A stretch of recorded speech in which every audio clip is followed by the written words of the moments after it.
This is Truth Be Told. That not only are there reptilians here, new evidence of UFO fleets. We were close to nuclear war. To help you transform so that you can live your highest truth. We're not being told just because we're not ready for it. Radio stations of frequency, vibrational. I was a homicide detective with LAPD. UFOs increase. Visitations.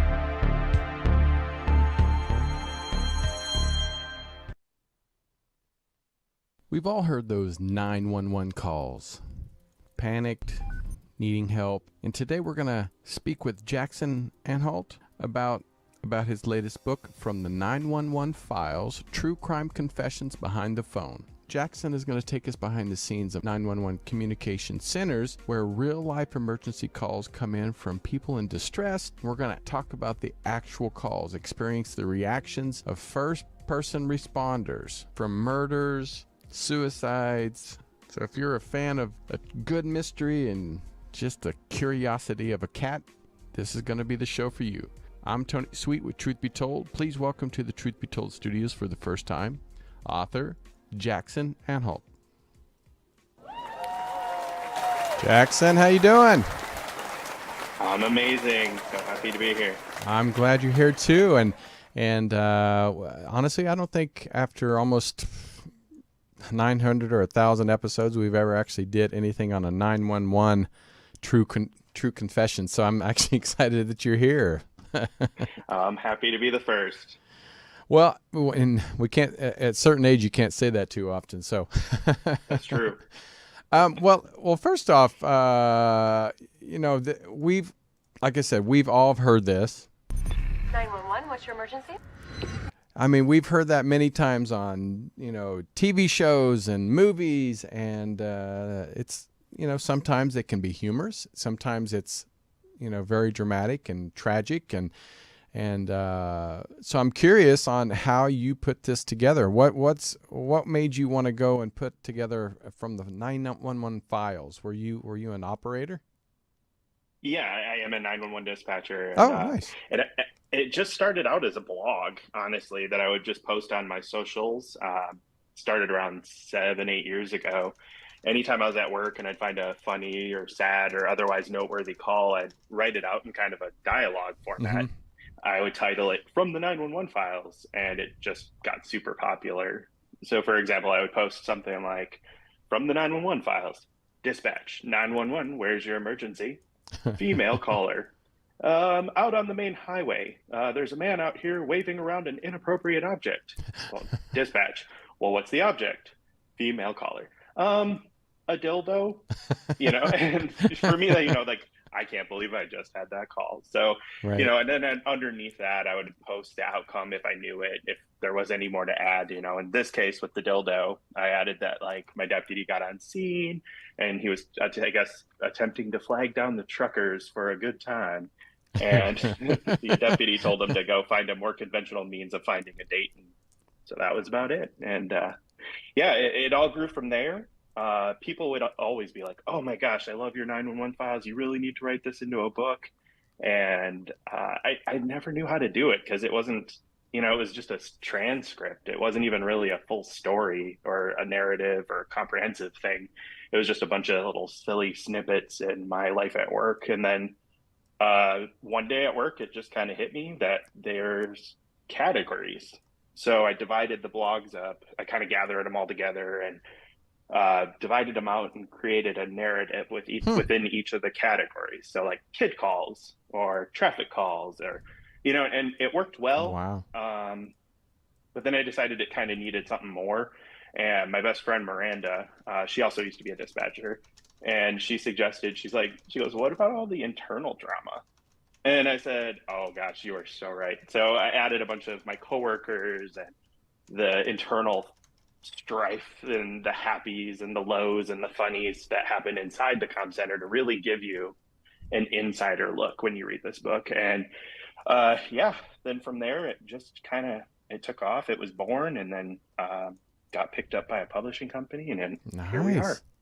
Well, and just so anybody listening in today that are in the chat room, please, if you have a question for Jackson, please put it in the chat room. I will ask directly from you, so it'd be great to hear some of your questions. But one of my questions, besides how you got involved, and now I know how you got involved, I'm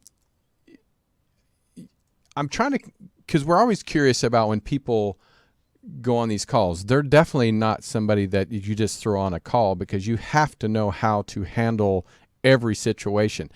How is the preparation to be a 911 dispatcher?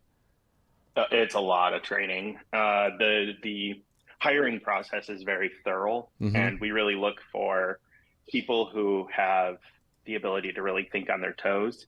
And we do have policy and guidelines for certain things, and certain things become routine, right? Traffic collisions, fairly common. But when you get a caller who's like, oh, there's a buzzing sound in my wall, and you're like, okay. So, you have to be able to think critically and ask the right questions. So we do really look for like critical thinkers when we're hiring for the job. And yeah, sometimes, I still run into things that I'm like, I don't know. And I just keep working and keep asking those questions to try to figure out what I can do for these people.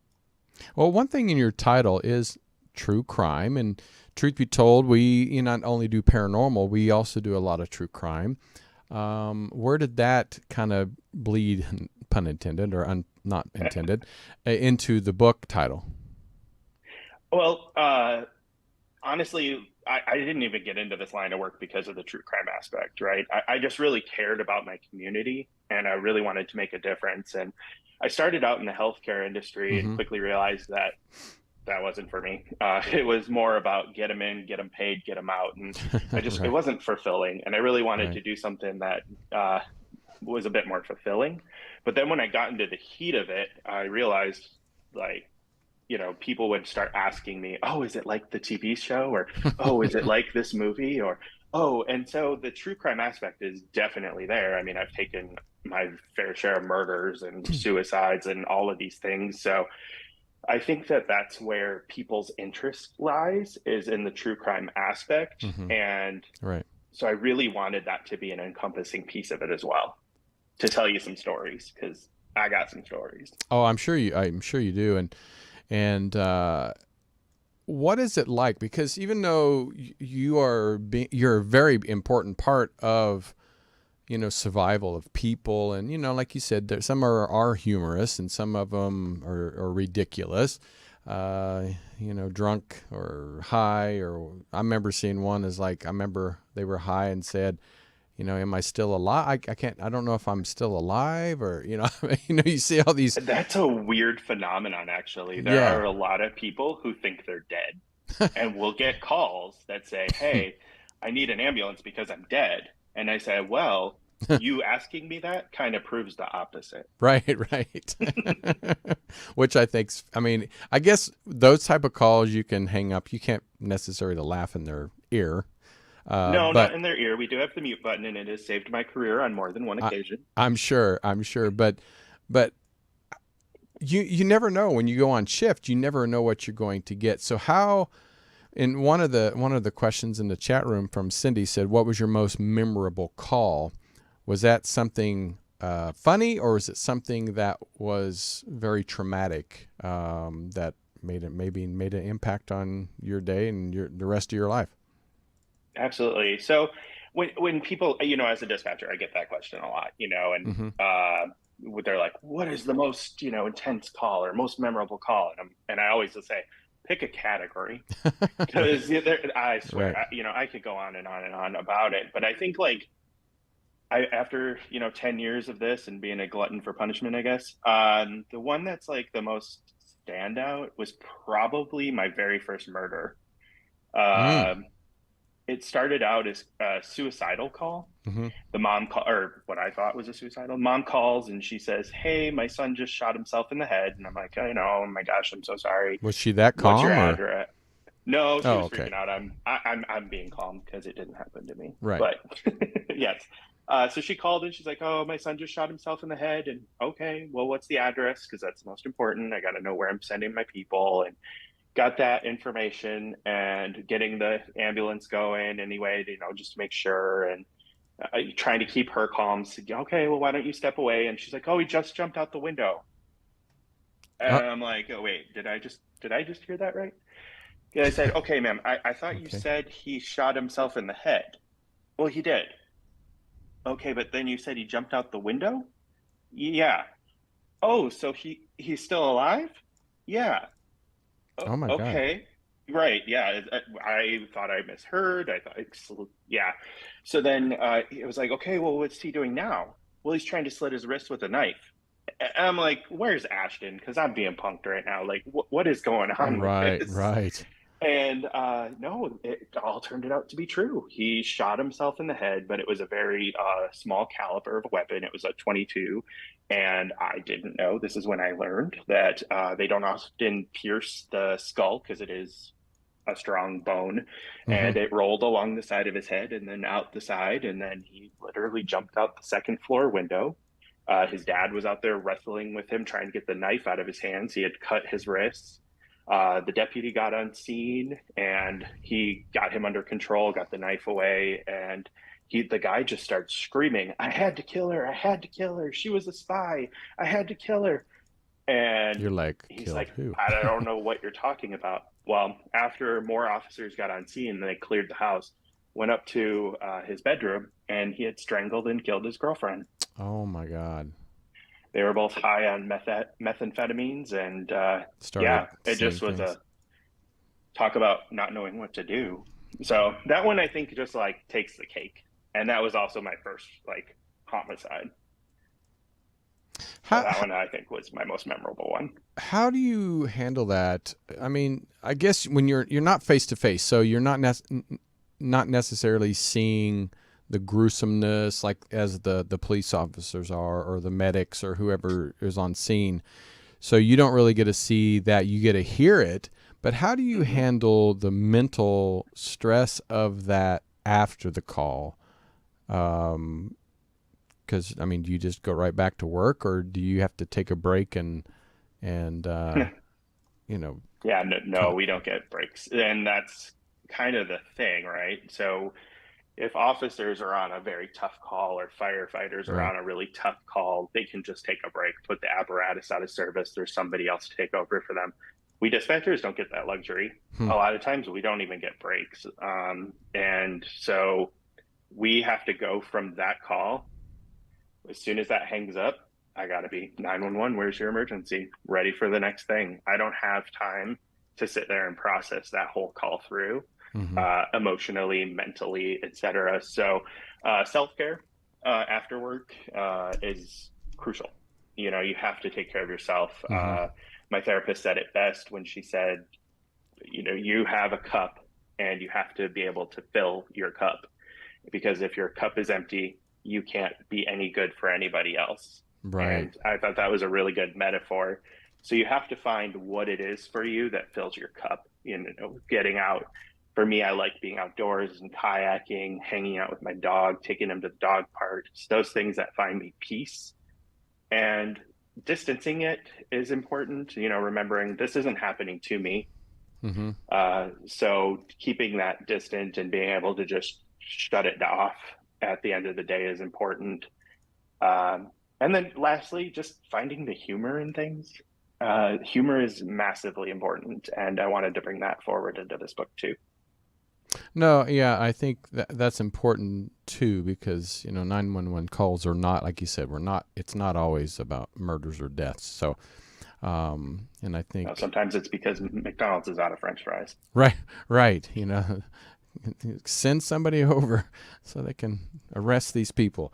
Well, we've seen 911 call on, like you said, movies and TV shows. So when you're watching a show or something, do you critique other dispatchers on how they handle? Because everybody handles every call differently. So do you, because now me being in the entertainment industry, I watch, the edits and the transitions and everything. So do you listen to other people's way of handling situations, and have you used somebody else's tactics?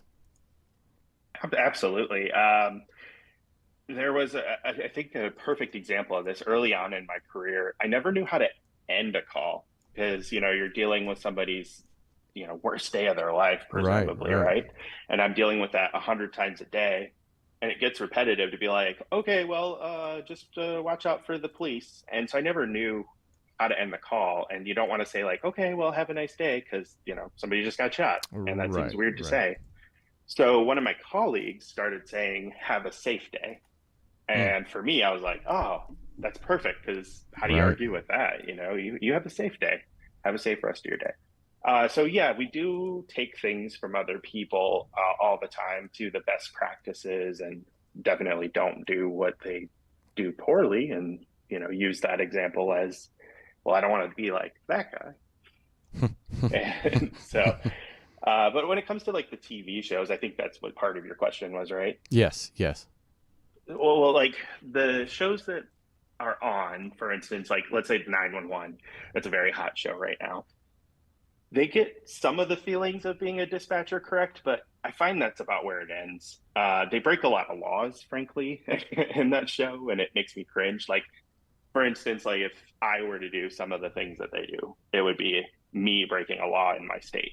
And so that I get why they make it that way, because it's exciting for a TV show and it has such a big fan base. But like, could you, with the quantity of calls that they get to, every call at that 911 center is exciting. But could you imagine living in the hellscape that is the city that's from 911? Oh my God, where there's so super dramatic stuff happening so often on a daily basis. Right. Because I mean, the truth of the matter is a huge part of our job is really boring. We sit around and wait for disaster to strike. And so, yeah, that it's not quite right, but I get why it's entertaining. So also, I have a couple more questions I'll ask here in a second, but so you said you've had a murder. How many murders do you think you've had since you've started that you've taken? Oh gosh, at least a few a year times 10. Gosh, have I done 30? Oh wow. Yeah. It's been quite a few. Yeah, probably 2 to 3 a year, so probably 20 to 30. Do you ever follow up? I mean, because like I said in the intro, curious like a cat. They always say curiosity killed the cat, but do you ever follow up with later going, hey, officer so-and-so, or hey, whatever happened to Bob? Do you ever or do you just forget it once you hang up the phone? It really depends. I mean, largely because I take, thousands of calls a day sometimes, that we do the assumption. So of Bob had a good day. I hung up with Bob, everything, the officers got there on scene, and then they had a great rest of their day. That's how it ended, just so that I can settle it in my brain, because I don't know. But then there's the bigger ones that I feel a little bit more invested in. We have this one that we have daily callers too. I don't know if you knew this, but we have our daily mentally unstable people who call Marge every day. Yeah. Yep, exactly. And one of them, she got hit by a truck and killed. And so I was a little bit more invested in that one. So I wanted to know more what happened. So I did. I looked it up, and I can read the police reports if I want to. So I went and I definitely read that one and talked to the officers that went en route, because I just was a little bit more involved with that one than some of the other ones. So the standout ones, if I'm really curious, yes, I will go ahead and see how it all ended. But for the most part, I just assume everybody had a great day. But what those people that do constantly call, I mean, it is taking up time that might be potentially taking away from somebody else that actually has an emergency. Do they ever go out and do a citation or warn them about calling so much? Or, I mean, how does that work? Yeah, I mean, it's so much more than that too, because it's not just our time. they're taking up your resources too. Exactly. So yeah, for instance, this one was a really big problem for us for a while. We had this guy that lived in a building down in the main part of town, and his apartment faced the street, so he could see out onto the street. Mm-hmm. And he would call in almost every day, and he would get you. He would have these grandiose stories, this is someone's on fire, or somebody's out here with a gun, and I can see a woman getting mugged, and all of it was in his head. None of them have ever turned out to be real. But I can't, even though I know him, I know he's calling every single day. You have to call it in. I have to treat it like it's a real incident, and Right. I have to send the, semi-appropriate response. Since I know it's him, I'm not going to send the entire brigade, but I am going to send at least 2 officers down there in the off chance that, he's right. And so in that case, we were able to talk to, because he was in government housing, so we were able to work with the government housing authority and get him moved to the other side of the building where he didn't have a view of the street, and the sightings went down a lot. It wasn't, oh, there's a woman getting mugged in the alley. It was more, he would call and say, oh, I see some rats, or, it lessened. So it did help in that case. There was another woman, I hope I'm not taking up too much, but the other woman that calls all the time, every day, she's sweet. And, she'll say that somebody's breaking into her house and stealing her milk. And she knows this because her cat told her. Sweet as a button, but, and she'll call, and we were like, oh, okay, Gretchen, that's nice. Okay. Do you need to talk to an officer about that today? Okay, well, you have a good day. And that's usually it. But one day she called and she was talking about hearing fighting through her walls. And I'm like, this isn't normal Gretchen stuff. Usually Right. Gretchen's telling me that somebody stole her suit, not people are fighting in her walls. So we sent, 2 officers down, check it out. And turns out the neighbors were in a domestic violence call in a wow. domestic violence situation. And potentially this, crazy old lady may have actually saved this woman. So that's why we have to take every call seriously. But like I said, it does tie up our phones. It ties up our resources to the rest of the community. But we always send, because one time they might be like Gretchen. True. And she might actually find something real. That is true. And my co-host in the chat room did ask a question: do you think it's important to share these experiences of 911 dispatchers? Yeah. What do you feel of sharing this information? Is it to kind of add the not just humor, but the human side of what you go through, or is it what was your I guess reason for this? Absolutely. So for me, I really wanted to bring humility and humanity back into the book, to just remind people that we are human. And because I know we do sound like robots on the phone, Right, because right. we want to ask a million dumb questions, and why can't you just get them here? And it's like, and so I really wanted to, be able to take the time to explain to those who are interested anyway and want to pick up the book, that there is a process. Answering the dispatcher's questions does not delay a response. We are working in a team in unison.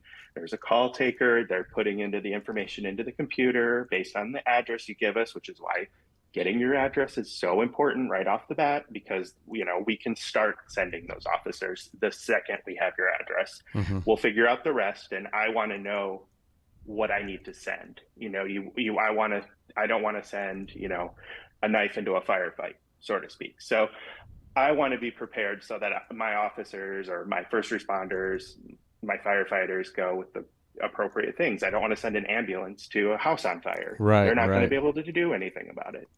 So I really wanted people to know that. And then I also wanted to let them know that we also have our faults, Mm-hmm. We're worse than true crime addicts, really. We love drama. And, when the city and the community isn't giving us any, we got plenty on the inside to create. And so I wanted to bring that side to the book, because I think that's relatable too. We're very sweet to each other. And in crunch time, there is absolutely no one I'd rather have watching my back than a dispatcher. Something happens to me or my family, which it may have happened, and that's in the book, and you can buy your copy on Amazon or Barnes and Noble or wherever you buy your books.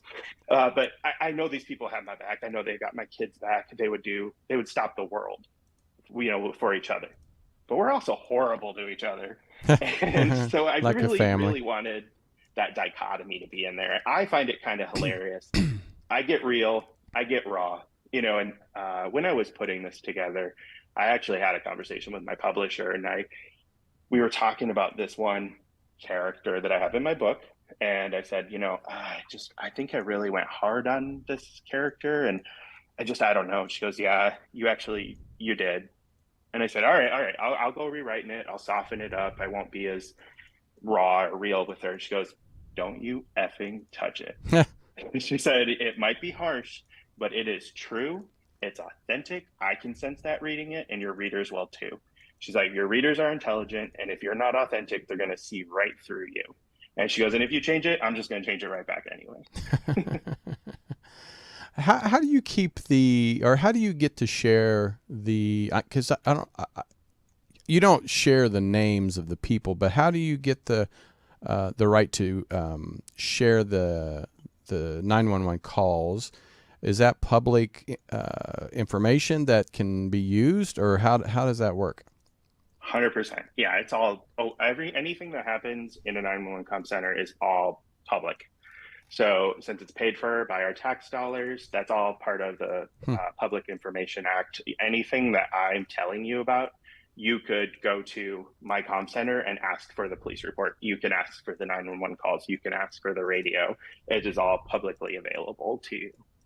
So I did change the dates, the people's names, my name even, and the coworkers' names. So everybody is covered in that, because yes, it's their stories, but I didn't want to have any sort of embarrassment or anything about that to them. So I wanted to tell the stories as true and as authentic as possible, but still protect everybody involved.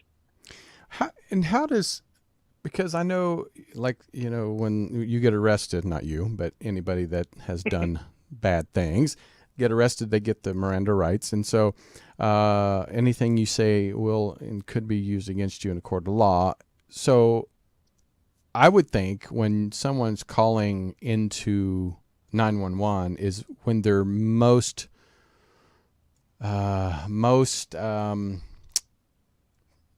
freely giving information. Has there been a time that somebody called you and that has been used in the court of law where, in front of a police officer, they clammed up, they're like, I want my lawyer, but has somebody shared confessions of, I did this on the 911 call that actually used against them in the court of law? 100%. Yes. So when you call 911, we ask for a multitude of information, and it's all recorded. And so if there was, a murder confession on the phone, that absolutely is going to get pulled and sent to court. And in fact, we're kind of taught to flag it, because when somebody calls in and they're like, yes, I just shot my wife, right, come and get me. I'll be sitting outside ready for you. And we're like, okay, just make sure the gun's secured, et cetera, et cetera. And yeah, absolutely. We've pulled those tapes and gotten them to court. I've been subpoenaed before and had to go to court, not for a murder. It was for a DUI call. And it really was just me going, yep, that's me on the tape. Yep, that's what I said. But the tape played in court. And yes, absolutely, it can be used as confessions or as just part of evidence. No, that's so. People calling in, you might. But I don't want you to deter you from calling 911. Of course, no, you want to call. Stay anonymous, and staying anonymous works on the level, or you're saying, I don't want my information disclosed, and that's what I'm doing with telling these stories too. I'm not disclosing anybody's personal information at all, but the story or the experience or the fact that it happened is all public and open and free information. Do you think in all the murders, suicides, because when especially when somebody's doing, about to commit murder or about to commit suicide, Do you feel, is it mostly drug based, or do you think it's more just a mental illness? I mean, what is your take on taking majority of these calls? Because, all of us have that moment where, we're driving down the road, somebody cuts you off, you get pissed off and you want to kick some butt, but majority of the people that do call you for murder, suicide, do you feel like most of it's drugs or mental illness or both? Well, I guess we have to compartmentalize that, right? Right. So if we're talking about murders, let's just focus on somebody killing another human. Mm-hmm. I find that more often than not, there isn't drugs or alcohol or really? involved, unless it's like a drive-by or something like that. So Right. yes, that would be more gang or drug or Right.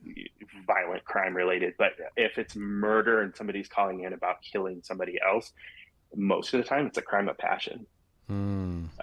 It's a lot of them have been that. I can think of one instance that's in the book as well, where the man called and he said, "Hey, I've been helping my neighbor. She's been getting beat by her husband, and he's at it again. I got her put up into a hotel, but he somehow found out where she was. You better get there before I do."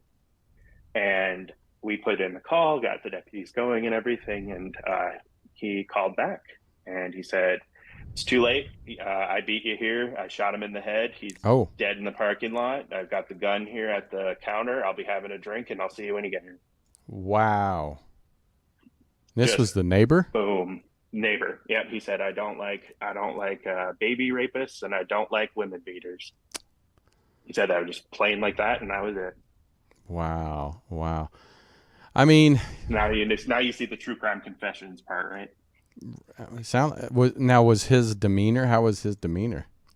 Calm as a cucumber. So he was like, "All right, if you want to make sure this guy walks away alive, you better meet." Yeah. Wow. Yeah. I'm trying to get into somebody. I mean, that's why I love true crime. I love watching these. Yeah. It's conversely though, what people get suicides. into. Go ahead. Yeah, I'm sorry. Oh, sorry. I didn't mean to cut you off. No, there, please.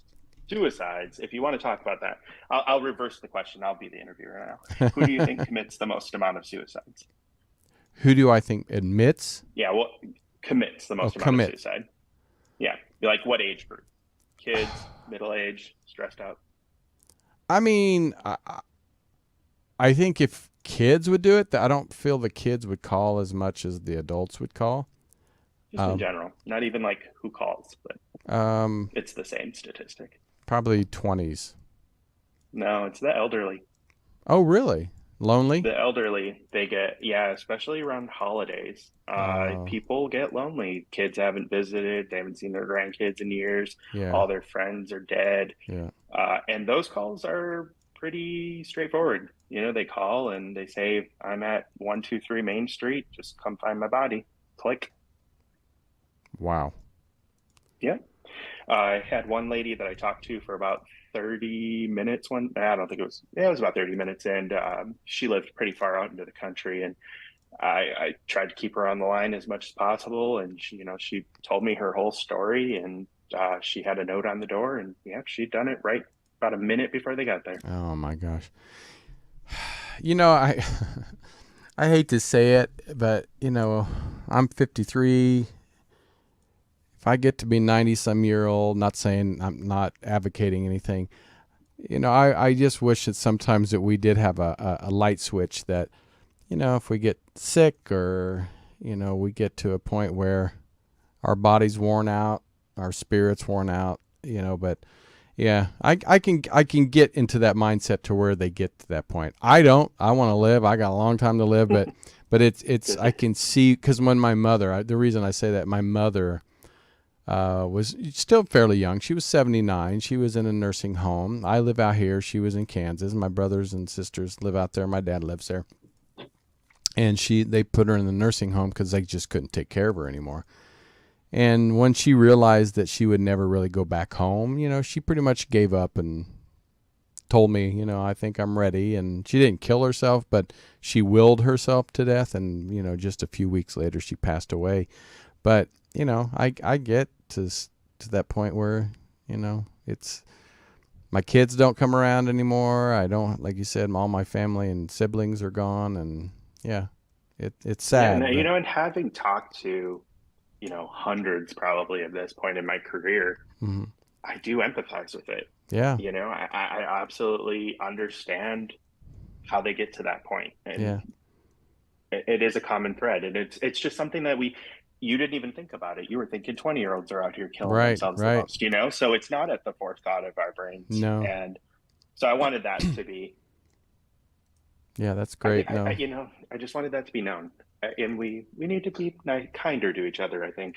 No, yeah, for sure. It's, you know, for sure, taking care of each other and even just checking on somebody. I mean, most of the time it's not the family, it's neighbors and just strangers sometimes treat people better than our own family. So, you know, I love to see these TikTok and social medias where these people out of nowhere go up to an elderly and say, hey, do you want to go to Disneyland today? And, you know, like, I think he was like 96 years old and he wheeled him around and took him on all the rides and he had the best time of his life. And I just thought, you know, somebody at 90 some years old probably think I would never do something like that ever again. So yeah, it's nice to give back. Have you ever had one of your callers actually want to meet you or have met you and you agree to it? I've had the request, and honestly, I turned it down. Right. I you know, I don't have my face here today. I'm a little bit of a shyer person, I think, and I don't always come out that way. But I don't want it to be real. I like having the phone in between. But it was a happy call, and it was really sweet that she wanted to meet me, and right. I just couldn't. I delivered a baby for her that she didn't wow. even know she was pregnant. It was great, and it was happy. I was like, I'm so honored. I you know, thank her so much, and I'm so glad that I could have been there for her. But you know, I just don't want to do that. But that shows you have to be ready for whatever comes online, because like you said, going from a drunk person to I'm having a baby, help me deliver it, tell this, you know, talking somebody through. Because I've seen them where, you know, somebody's breaking into my house and you're trying to keep them on the line, but yet you don't want them to, you know, talk too loud so the person can find. I mean, that's where you're like, oh my God, it's like, how do you stay so calm and, you know, and try to keep them calm at the same time when they're pretty much ready to freak out? Keep them calm, but also keep them out of harm's way. Exactly. You know, yeah. If we got time for another story. Yeah, please. I had this one woman, it was like 3:00 in the morning, and she called and she's like, I think somebody's breaking into my house. And I said, okay, because that sparked my memory about that. And I said, all right, why do you think that? She's like, I heard the windows breaking. She's like, we've had a lot of break-ins in this neighborhood recently. She's like, I own the property next door and they broke in there. I think it's the same people. I said, okay. Got the information, got the address, got the unit started. And she's like, I'm going to arm myself. And I'm like, absolutely, grab your gun. Like, you know, come on. And so I said, all right, just let me know, you know, what do you look like? What are you wearing? So the officers don't or know that you're not the suspect. And so she was a 60-some-year-old woman in a white and blue nightgown at 3 a.m. It's raining. And so she's like, they're inside. And I said, okay, does your door lock? No. Okay. And she's like, I'm going to. I said, what? She goes, I'm going to go out the roof. I said, you're going on the roof? She's like, yeah, I'm going on the roof. Okay. And she gets on the roof, and I didn't hear from her for a second. I didn't hear anything. And I'm like, are you okay? Are you still there? And she's like, stay right there. And I'm like, okay, what's going on? What's going on? She's like, I shot him. You shot him? Yeah. Okay. She's like, he's got a gun. Don't you touch that gun. If you move again, you're going to get another one. And I'm like, who is this woman? Like, this is amazing. And I'm updating the call as fast as my little fingers will type into there that she shot the suspect. He's down. The gun. She can see the gun. She's on the roof at night in the rain in her nightgown. Oh, wow. She just shot the suspect. And then she starts interrogating him. Why have you come here? And oh, my gosh. Letting it all happen. Was she like I a think it's police great. officer or something? Well, that's why I was like, ma'am, are you law enforcement or military or something? No, she's just, you know, and that's the thing, you know, I didn't want to get in her way. I didn't want to tell her no. Somebody's breaking into my house. Will I react the same? Probably. You know, Oh, so for sure. you got to do what you got to do in that moment. And so, yeah, it all turned out great. He ended up actually dying on scene, but then they brought him back to life, the suspect. And apparently he doesn't, or he's now paralyzed from the waist down. And so I'm like, well, if you want to walk, maybe don't break into somebody's house. Right. And That's good that's our advice. lesson today, kids. Yeah. That's a good advice. Couple more questions before we get out of here. Yeah. What advice would you give someone considering becoming a dispatcher? Try something else. No, I'm just kidding. If this is your line of work, you know, really work on your typing. Work on why you want this job, because they're going to ask you. You know, if you really feel that you want to give more to your community, you want to be there for your neighbors, and those are the right reasons. You know, if you want to get in there to write a true crime book, I wouldn't recommend it. You know, work on how you are for your other people now.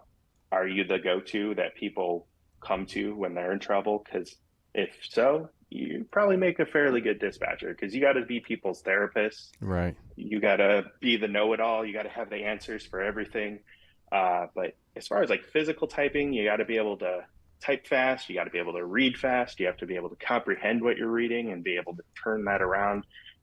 Practice typing something, like maybe reading off of a piece of paper, typing it into the computer, watching TV, and listening to the radio all at the same time. And if you can balance all of that, I'd say you could probably be a pretty darn good dispatcher. Oh, that's great. Well, actually, there's a dispatcher in the chat room, too, and says, she goes, I devoured the book, and it's so relatable. Please tell me you have more books in the making.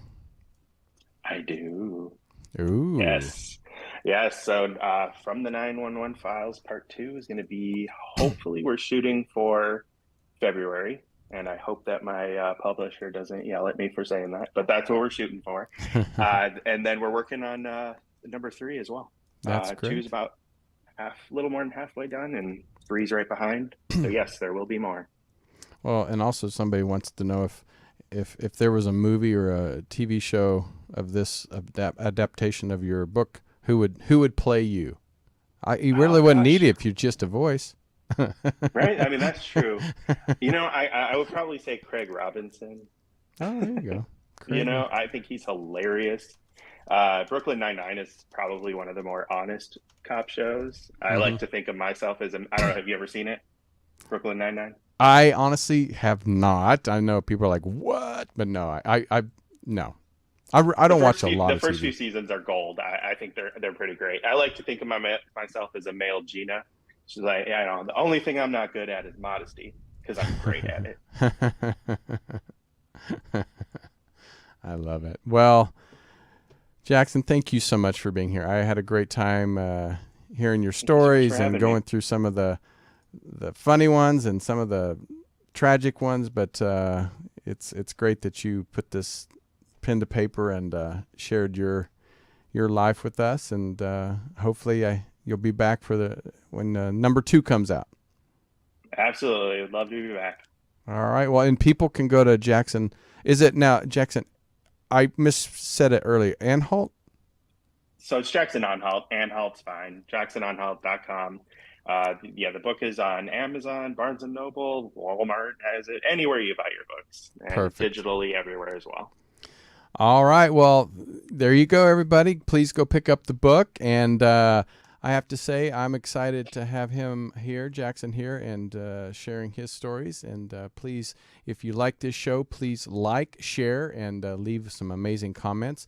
You can download our Apple, iHeart, all those good, lovely audio podcast. That always helps us keep our show going. And on Mondays, please tune in for Robert Hensley with MINUTEMAN Report.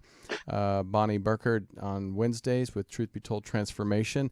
Espanol version of Truth Be Told with Metaphor on Tuesdays, and of course me every Friday. So we have some amazing shows coming up in July, and happy 4th, everybody.